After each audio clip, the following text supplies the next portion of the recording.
चलिए बढ़ते हैं आगे। रुक इस वक्त की एक और बड़ी और अहम जानकारी की ओर करते हैं। गोरखपुर दौरे पर आरएसएस प्रमुख मोहन भागवत। बड़ी खबर इस वक्त की, सीएम योगी से मोहन भागवत मुलाकात कर सकते हैं। दोनों के बीच कई मुद्दों पर चर्चा हो सकती है, तो ये महत्वपूर्ण जानकारी आप तक पहुंचा रहे हैं। आपको बता दें कि गोरखपुर दौरे पर हैं आरएसएस प्रमुख मोहन भागवत। यूपी में बीजेपी के खराब प्रदर्शन के बाद इस मुलाकात को अहम माना जा रहा है।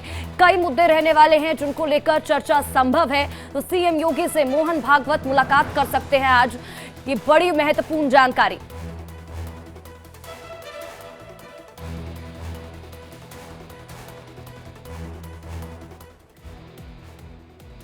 तो आरएसएस प्रमुख मोहन भागवत गोरखपुर दौरे पर है। 5 दिन के प्रवास के दौरान भागवत आज सीएम योगी से मुलाकात कर सकते हैं। मुलाकात के दौरान लोकसभा चुनाव और इसी के साथ ही संघ के विस्तार पर चर्चा संभव है। ये रिपोर्ट आपको दिखाते हैं। लोकसभा चुनाव नतीजों के बाद आरएसएस प्रमुख मोहन भागवत यूपी के गोरखपुर में 5 दिन के प्रवास पर गोरखपुर पहुंचे मोहन भागवत एक शिविर में भाग लेंगे। मोहन भागवत इस शिविर में 16 जून तक रहेंगे। माना जा रहा है कि इस दौरान संघ प्रमुख यूपी के सीएम योगी आदित्यनाथ से मुलाकात भी कर सकते हैं। बीजेपी से नाराजगी के बीच मोहन भागवत की ये मुलाकात काफी अहम मानी जा रही है। सीएम योगी आदित्यनाथ भी आज शाम गोरखपुर पहुंच रहे हैं। लोकसभा चुनाव में यूपी के नतीजे आने के बाद भागवत की योगी से पहली मुलाकात होगी। इस मुलाकात के कई सियासी मायने निकाले जा रहे हैं। मुलाकात को इसलिए भी अहम माना जा रहा है कि संघ प्रमुख मोहन भागवत ने जिस तरह से अपने भाषण में संदेश देने की कोशिश की है, उसका आने वाले दिनों में काफी कुछ असर देखने को मिल सकता है। आपको बता दें कि संघ प्रमुख ने मणिपुर के हालात को लेकर बयान दिया था, जिसे पीएम मोदी पर तंज माना जा रहा है। 1 साल से मणिपुर शांति की राह देख रहा है। उसके पहले 10 साल शांत रहा। पुराना गन कल्चर समाप्त तो हो गया ऐसा लगा, और अचानक जो कलह वहां पर उपज गया या उपजाया गया, उसकी आग में अभी तक जल रहा है, त्राही त्राही कर रहा है। कौन उस पर ध्यान देगा? इन दोनों की मुलाकात के दौरान किन मुद्दों पर बात होगी, देश हित को लेकर आगे की क्या रणनीति होगी, साथ ही भारत में संघ का और विस्तार कैसे हो सकता है, इसे लेकर भी चर्चा हो सकती है। इस मुलाकात पर सबकी नजर टिकी हुई है। सीएम योगी और मोहन भागवत इस दौरान लोकसभा चुनाव और भारत में संघ के विस्तार को लेकर चर्चा कर सकते हैं। आपको बता दें कि लोकसभा चुनाव के बीच दिल्ली के मुख्यमंत्री अरविंद केजरीवाल ने एक बड़ा बयान दिया था। केजरीवाल ने कहा था कि चुनाव खत्म होते ही योगी आदित्यनाथ को मुख्यमंत्री पद से हटा दिया जाएगा। ये बयान पूरे चुनाव में चर्चा का विषय बना रहा। मोहन भागवत से मुलाकात के बाद योगी को संघ का मोरल सपोर्ट मिलेगा। इतना ही नहीं, मोहन भागवत सीएम योगी को मजबूत करने का मैसेज भी दे सकते हैं। हालांकि इस दौरान चुनावी समीक्षा पर भी बातचीत होगी। योगी आदित्यनाथ कई राज्यों में चुनाव प्रचार करने पहुंचे थे। ऐसे में राजनीतिक जानकार मानते हैं कि संघ भी भविष्य की राजनीति के नए चेहरे के रूप में योगी आदित्यनाथ को आगे कर सकता है। Bureau report, India daily life.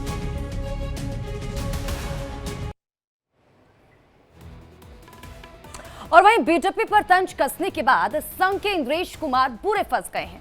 अब उन्होंने अपने बयान पर सफाई दी और कहा कि राम भक्त सत्ता में है और मोदी के नेतृत्व में भारत विकास कर रहा है।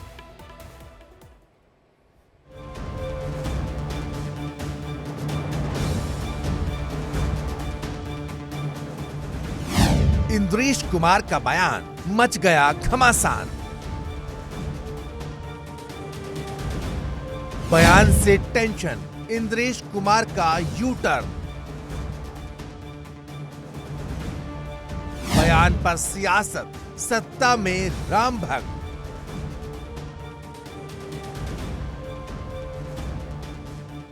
दो दिन पहले संघ के राष्ट्रीय कार्यकारिणी सदस्य इंद्रेश कुमार ने जो बयान दिया, उसने बीजेपी के खेमे समेत तमाम सियासी हलकों में भूचाल ला दिया। संघ के आदर्शों पर चलने वाली बीजेपी पर खुद संघ के इंद्रेश कुमार ने ऐसा तंज कसा कि बीजेपी और संघ के बीच चल रही तनातनी खुलकर सामने आ गई। लेकिन जैसे ही बीजेपी ने इंद्रेश के बयान का विरोध किया, वैसे ही इंद्रेश कुमार ने अपने बयान से यू टर्न ले लिया। कल तक परोक्ष रूप से मोदी को घमंडी कहने वाले इंद्रेश कुमार पर ऐसा दबाव बना कि दबे मन से ही सही, पर उन्हें मोदी सरकार की तारीफ में कसीदे पढ़ने पड़े।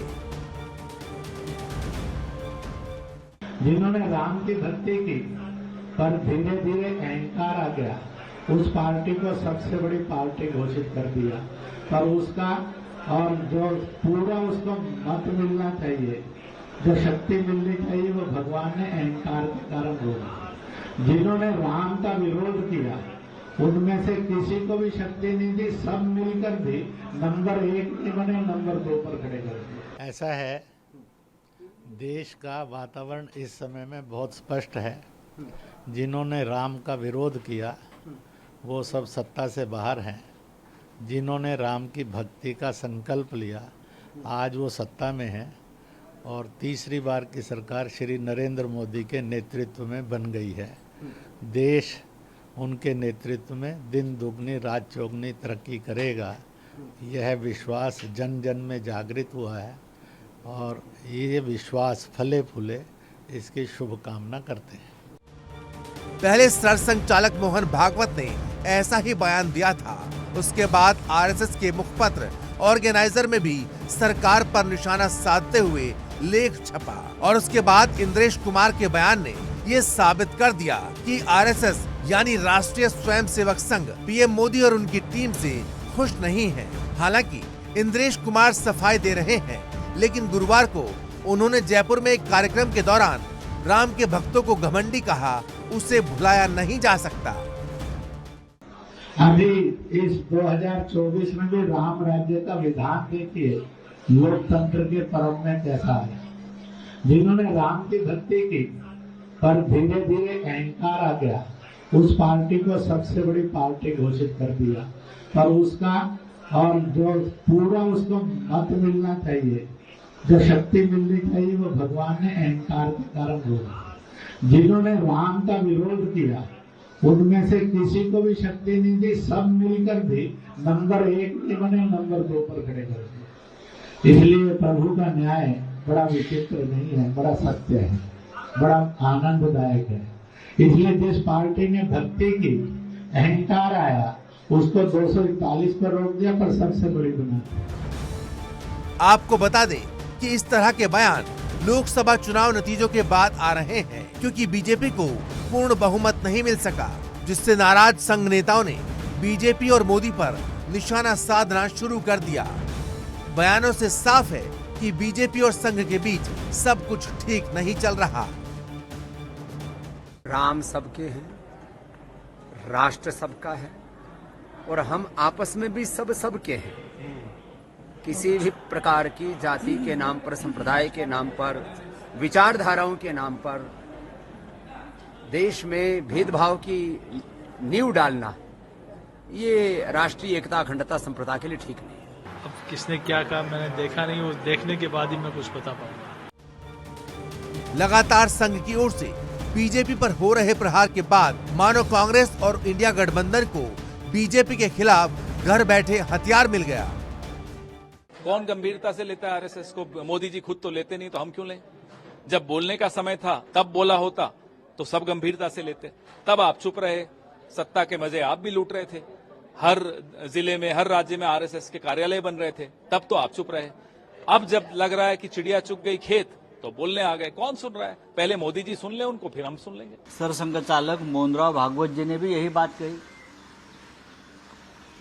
कि लोक सेवक को अहंकार नहीं होना चाहिए, लेकिन 10 साल में हमने देखा इस देश में सिर्फ अहंकार ही अहंकार है।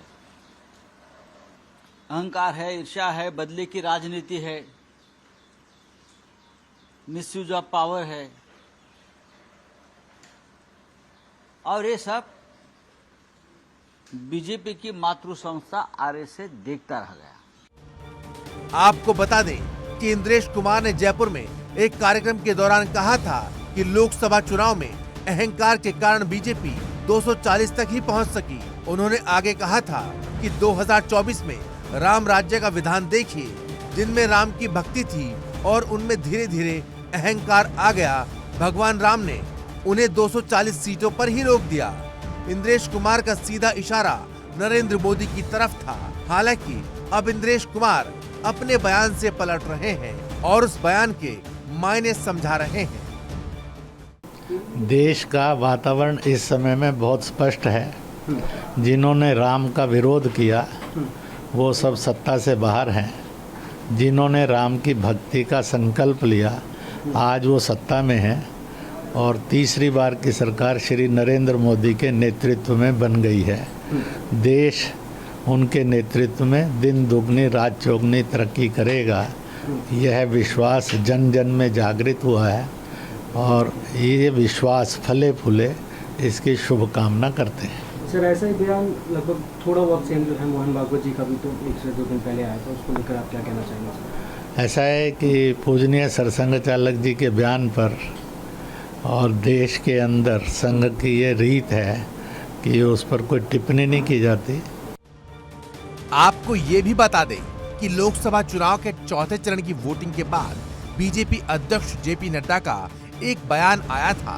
उन्होंने कहा था, शुरुआत में हम कम सक्षम थे, तब हमें आरएसएस की जरूरत पड़ती थी, अब हम सक्षम हैं। आज बीजेपी खुद अपने आप को चलाती है। इस बयान में बीजेपी और आरएसएस के बीच जो खींचतान चल रही थी उसकी झलक साफ दिखी। वैसे ये हर कोई जानता है कि चुनावी गर्मी के बीच संघ और बीजेपी के रिश्तों की रस्सी ने भी गर्म होकर थोड़ा धुआं तो छोड़ा है, वरना बीजेपी को इतना नुकसान न उठाना पड़ता। इसलिए अब लगातार बीजेपी और संघ के बीच सब कुछ ठीक करने के लिए काम किया जा रहा है। जानकार मानते हैं कि बीजेपी और संघ छोटे बड़े भाई की तरह हैं, जो साथ बैठकर सब कुछ सुलझा लेते हैं। ऐसे में ये परिस्थितियां भी सुलझा ली जाएंगी। Bureau report, India daily live.